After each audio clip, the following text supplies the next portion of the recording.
Hey guys, welcome to this week's Money and Investing Show. This week we are looking at the subject of exotics. What role do they play in an investment portfolio? What to look for, what to avoid, and how to use them in the right way. Plenty of things to take notes on in here, but most importantly, make sure you take plenty of action. Hey guys, welcome to this week's Money and Investing Show with me, your host, Andrew Baxter, and as always, my offsider and co-host, Mitch Olarenshaw. Thanks for having me on the show, Mr. Baxter. And as much as we'd love to be on an exotic holiday, we're going to talk about exotics, but not in the fashion that you may be thinking. We're going to talk about exotic instruments to be able to trade and invest in. So a natural progression from where we've come from, ETFs, direct equities. We're going to get into a little bit more of the speculative area of the market today. Indeed, and it's always an interesting space to acknowledge. And I think, this is the sort of stuff after you've got everything else organized in your investing world. You've got your ETF portfolio established, you're doing some direct shares, you've got a property. That's where you probably want to start then looking at maybe some finessing or value adding if it suits your risk profile with the group of instruments we call the exotics. That's right. And a precursor for our listeners out there, we're talking Forex, CFDs, crypto, and options, which we'll put a bit of a spin on too, because they are indeed very, very flexible in what they can achieve. But maybe let's start at the more speculative area of that list and maybe start with Forex. So what have we got there, AB? Yeah, Forex, foreign exchange dealing, is where you're trading what's called a currency pair. So a currency on its own can't be strong. You can't say the Australian dollar is strong because it's always measured relative to something else. So you may have the Australian dollar compared to the Great British pound, the euro, the yen, the US dollar, for example. So it's a measure of relative strength. And the idea of being a Forex trader is that you're trading the dynamic, and it is a very dynamic market of currency moves, one currency pair versus another. So an interest rate announcement sends the thing skyrocketing or making it relatively strong to the other currency. And we know that when we're trading foreign exchange, we're getting into very minuscule movements in that currency. That's We're right. talking pips. So on that basis, we know that leverage comes into play there, AB. Certainly does. I mean, a pip is 1,000% So like a basis point is 0.001 of a move in a percentage point, and a thousandth would be a pip. So it's a very, very small move. But the reason Forex trading, I guess, is so popular out there is... be very careful how I couch this, but the attractions of leverage. You don't necessarily need a lot of money to get started. And in itself, that criteria that you don't need a lot of money to get started is all the more reason why, from a wealth creation pathway, you need to attend to the other planks on the deck of the ship first. If you haven't got a lot of cash, work harder on getting that platform of savings and some of the more basic financial skills under control, rather than jumping headlong into a very, very geared market. And I guess that's one of my biggest issues when I see companies out there marketing, Forex trading is going to get you, set you free forever. Yeah, I'm not a big buyer of that story for a number of reasons. And I often see, come and trade where the professionals trade. That's the reason to trade Forex. It's where the pros trade. But if you're someone that's brand new to this journey, hopping into the premiership contest where the pros are trading is going to end very badly for you, because you're dealing with organizations that have got massive ability to high frequency trade or algorithmically trade. Tongue tie. You're going to get cleaned up. Gotcha. And the fact that the big guys are playing there isn't a reason to be there. It's a reason to probably avoid it if you're someone that's fairly new to this. Speaking of big guys, one thing that not a lot of people who trade Forex would realize is that there's often what we call a B book being run. So I know it's terrible. Can we get a description, AB, of what a B book is and how it actually works? It's a great point, actually. Yeah, typically in the Forex space, that's where you see, as you say, B booking. And what does B booking mean? It means the broker or the company you're trading with actually takes the opposite side of the trade from you. And the reason for doing this, I guess, is based on the premise that most clients over a period of time lose money. So rather than just let them simply lose money in the market, why don't you then take the other side of the trade, and what they lose, you gain? It's totally unconscionable. It's actually not illegal. It needs to be disclosed. And you can see it disclosed in the small print, very small print, in either the Financial Services Guide and so on and so forth, that the company may from time to time create liquidity, is how they typically describe it, in certain instruments, and that may well be that they're actually booking you.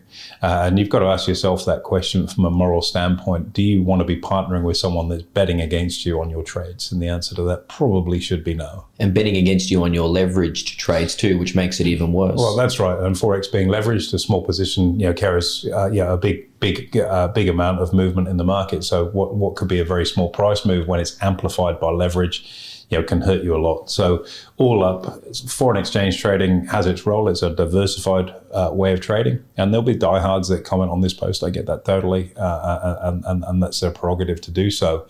But it is ultimately a very speculative trading tool. And if your goal is to be a speculator, perhaps it's a place for you to consider trading.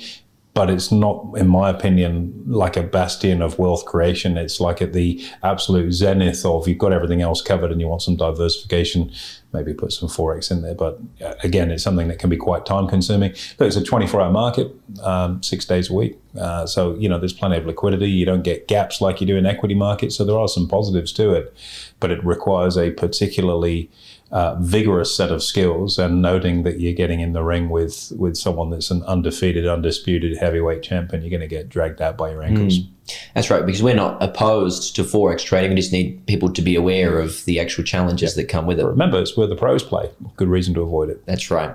Well, speaking of leverage, AB, and shifting gears a touch, let's talk about CFDs, or contract for difference. We've done a whole session on direct equities, and I guess the next progressive step in that, if you are looking to use leverage or borrowed money, so to speak, would be CFDs. Yeah, and again, leverage in itself is not a bad thing. It can give you the ability not just to gear up your return, but perhaps give you the ability to reduce your risk through diversification. So if you've got a relatively small amount of cash, but gear it up, instead of having one share, you could have 5 or 6 different shares, thereby spreading the risk. So when leverage is used in the right way, it can actually add quite considerable value to a portfolio and to an investor by reducing risk, which seems so counterintuitive, but is how it should be used. So CFDs, or contracts for difference, I guess making it very simple, they're the new version of margin lending. Not that new, they've been around for a while. So instead of putting down the full value of a share, you might put down 20% of the value of the share, and then the rest of it, the 80%, is borrowed.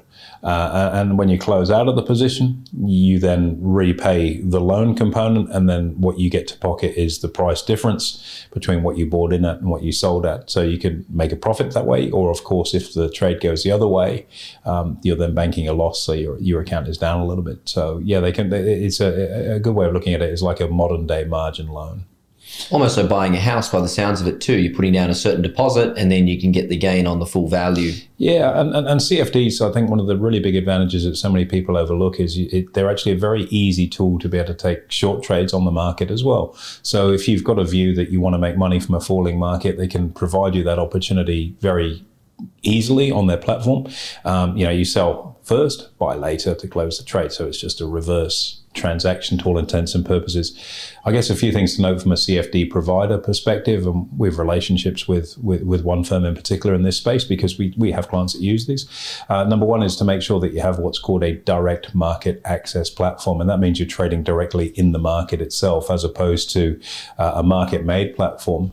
And in the past, I've seen CFD providers go, look, we don't charge a commission fee if you trade with us, but the spread between the buy and sell is where the commission is kind of hidden, and they make their money in that respect.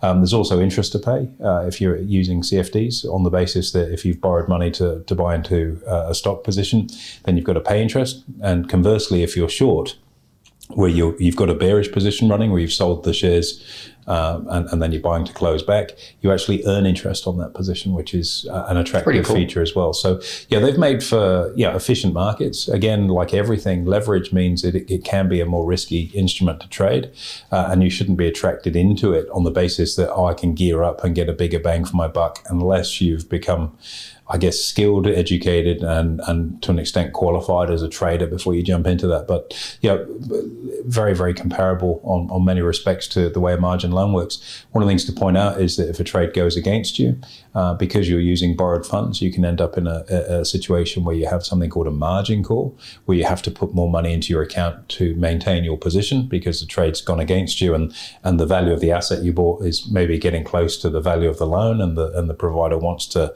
pad themselves up from any risk, so you may have to put more cash in, and that is an important factor. And if you're unable to put the cash in, they will liquidate your position. Okay, so it can be a fairly speculative game, but can also be used as a good tool for diversification, right? It's like so many financial instruments. When they're used in the right way for the right reasons, they can add considerable value. And then when you leave people to, wonder what I could use this for, the devil's hands can get involved with things sometimes and turn them into financial instruments of terror. Okay, well, can we dwell down on that point for a second, AB? One of the next, I guess, asset classes we want to talk about, if you can call it that, would be cryptocurrency. That is at the top end of the speculative area of the market. Look, it is. I'm glad I'm wearing black for this. I think crypto has been a revolution for so many people, and it's certainly appealed to a massive groundswell of new participants in the investing world. And I think to that end, you've got to sort of acknowledge that it's opened the door to the world of investing for people that perhaps in the past haven't considered it, felt it's boring or clunky or slow moving. I don't think you could describe crypto as any of those three things, which in itself can be a problem. So what's the basis for crypto? And we've talked about this previously in various podcasts, that it's an alternate investment class, it's uncorrelated, it's a store of wealth, you can use it for transacting. None of those things are particularly true. We've seen that it's very highly correlated to the Dow Jones index in the first instance. It's not an inflation hedge, and it's most certainly not a store of wealth based on that particular pattern. Can you use it for transactions? Very rarely, but potentially. Every now and then. The issue I have, or two issues I have in the crypto space is, number one, it's an unregulated market, and that in itself is quite scary. And we've seen a plethora of crypto exchanges collapse, with investors literally being left out of pocket to the tune of billions of dollars. And I think the maxim of wealth creation, it's not about what you make, it's what you get to keep, is such a basic yet such a cornerstone expression and thought process to have. So you may have been traveling along very nicely with your crypto account. All of a sudden, the exchange that you work with has gone bust and you've lost all your money. Now, the advantage to trading within regulated markets is the probability of an exchange falling over is significantly lower, if not virtually impossible to happen. And also, given the fact that it's regulated, there are things like insurance policies to help back up your account holdings. There's also a level of compliance. When you sort of hear about people going, I run a crypto exchange and I've just used it to go and buy a property for half my family and this and that with the money that belongs to your investors, is really quite unconscionable. So parking those sort of risks to the side, the reason people buy crypto is not a long-term store of wealth. They buy it because they want to make money. They want to get rich, and by buying a position in it, it may well go up over time and you make money. So ultimately, it's a speculative tool. Where does it sit in the gambit of investing? Look, over the last few years, maybe not so much recently, but probably 3 or 4 years ago, you started to see super funds, for example, picking up some exposure to crypto because it was becoming increasingly mainstream.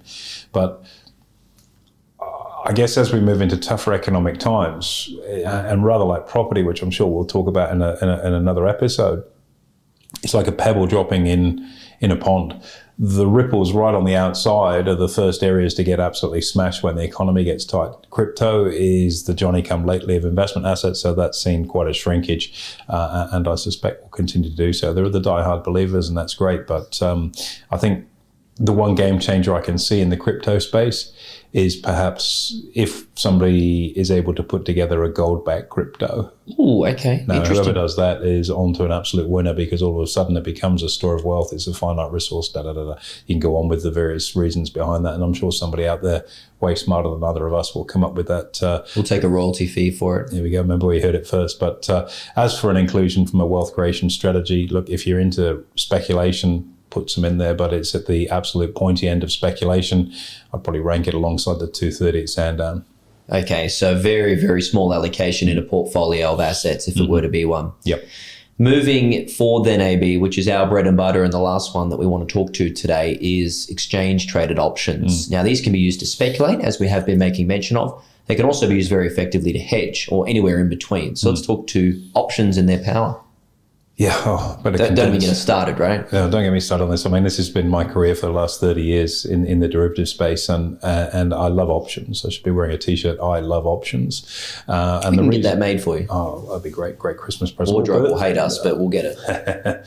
Why do I like them? The answer is really simple. They are the thinking person's derivative. You can do so much with options, and if you break it back to tin tacks, when options were originally developed, The purpose for them was risk management and risk mitigation. And to that end, even though they're classified in the structure that we're operating with as one of the exotics, I think they stand front and center, because if you use them for what they were designed for, to help mitigate risk, they are a great tool. Now, what does that mean? Well, for example, buying a put option gives you the ability to all intents and purposes, insure your shares. So if you bought a $44 put option on BHP that ran for 6 months, if BHP caves in and things with China break down and BHP is trading at $22, you legally will be able to sell your shares for $44 guaranteed. Great risk mitigation tool. So you've bought an insurance policy just like you would for your car. And that peace of mind that it can give investors is absolutely huge. So that's a very simple and positive use for them. Equally, if you're using them to generate income through, say, a covered call strategy, which is, it is our bread and butter. That's our strategy, cash flow on demand. And again, covered calls is a more conservative strategy than simply owning shares. You've got the ability to, through buying rights, outperform a market over a given period of time, which the ASX certainly shows. And you've got a tool that's got the ability to help investors generate more regular cash flow from a stock portfolio than just getting a dividend twice a year. So big tick from a risk mitigation and an income generative perspective. Where I think options are their own unique group is that with the aforementioned asset classes we talked about, so Forex, CFDs, or crypto, you've got to guess, punt, analyze, decide on which direction the market's going in order to get paid. Whereas using options, you can get paid based on the market moving up, moving down, moving nowhere, moving all over the place. So the flexibility that they bring to your trading arsenal is infinitesimal. It's really constrained by how smart you want to be in putting your strategy together. So if you want to put for example, a straddle on where you expect a share price to become very volatile around a results earning, for example, a results announcement or an earnings announcement, you can put a straddle on, and provided the stock moves dramatically, either up or down, you make money. If you want to put a strangle on where you don't want the stock to move anywhere, you can put on a strategy that you get paid for it not moving. You can use credit spreads, you can use debit spreads, you can do condors. The list is vast as to what you can use them for. And I think they do play a massive role in an investor portfolio. And this is the difference, I think, between the other three exotics, in that when they're used in combination with a stock portfolio, for the right reasons, not to punt on the market and try and just get a geared or accelerated return, but to actually genuinely work on either reducing risk or creating income flow, they are a perfect instrument. Absolutely. And we love options because, as you say, you've got the ability to hedge, risk mitigate, and then also you can speculate if you want to, or anywhere in between. And I guess the difference between speculating in the previous markets we've talked to, be it Forex or CFDs or crypto, through using options in the correct way, you can speculate, but with limited risk. You can box in your risk on the trade. So your worst case scenario, up front, and there's no risk of it gapping down through or an announcement coming along and knocking your position off its perch. So you can box in. And again, that appealed to me very early on in my trading career, because there were enough variables in a market that anything you can do to give yourself a wider gateway to drive through by mitigating risk or putting constraints on your maximum up or downside, give you a higher level of certainty. And I think as human beings, we all crave two things: uncertainty and then certainty. And when it comes to money, certainty is usually the overarching motivation for people, and options definitely provide that when they're used in the right way. The caveat on that, as you're about to bail me up on, I know, is using them in the right way. I can see the look on your face. You can see, you know me too well. The overarching message here, being when we really assess all of these, is that you've got to know what you're doing, and a level of education and skill set is required to trade each of them, because individually they can be great asset classes and people can make really good money out of all of them. You've just got to know exactly how to trade them. Yep, that's it in a nutshell. And I think investing in your education is so crucial to open the door to the possibilities of what's on there. And from time to time, I meet people that have been in the stock market for longer than I have, and you introduce the idea of insurance to them, and they're almost like, "What, are you making this up?" No, it actually is there. You can do it, and this is why I'd suggest it. And it's a game changer for them, but it's being open, of course, to recognizing that there are always things you can do to improve your strategy performance or reducing your risk, and that's just one example of it. But getting educated is crucial, and I think the responsibility of educators out there is also to provide a very well-rounded assessment of the efficiencies and effectiveness of the tools they teach, and also really where the risks are. And I can absolutely guarantee Forex providers won't be out there teaching you how to trade and say, by the way, we're on a B book with you on the other side of the trade. No. They will in writing, buried somewhere, but it won't be disclosed in a very, very transparent way. Equally, in the crypto space, there are a lot of instant millionaires that have done very, very well from a particular move in markets. But again, it's a self-anointed expert in a field, whereas I think in the stock market, and particularly in the area that we operate, having a really decent amount of experience, but perhaps more importantly, qualifications to help people in that space is key. So, in Australia, we trade both the US and the Australian market, of course, but like in Australia, if you're going to be advised on derivatives, one of the things you want to look out for, there's an accreditation. It's called the ASX ADA level, the ASX accredited derivatives advisor exams, ADA 1 and 2s. And probably less than 2% of advisors in Australia would hold that qualification. I'm proud to say I am one of them, and a number of other members of our team are too. So you're dealing with people that are experts in that particular field on a credential basis. So what you're hearing is real, as opposed to, when I did this happened, and it's all a bit of a pipe dream. So the exotics, look, they do play a very, very important role in the world of investing, in a good and a bad way. The bad way is where it pulls people off track and they get sucked into the vortex of get rich quick, dangerous, or when they're used in the right way, to add some value and finessing to a portfolio can be good too. And in a way, it's no different to motor vehicles. If you've got an exotic in the garage, it's probably not going to be your everyday drive. It's the one you use on a Sunday to go and get a coffee, and it's all very nice when the weather's good. But you've got a couple of other vehicles that are the mainstay that you use to get you from A to B. And I think from a trading perspective, once you've got the other stuff in play, portfolio in the stock market, other investments working in the right way, good budgeting, savings, all the ground floor stuff that we talk to, then looking at this to add some value makes perfect sense. Jumping in at the front end, going, I'm going to be a derivatives trader before you do anything, that's a little bit more risk on, and I've got to question people's motivation and ability to stick to a longer term plan.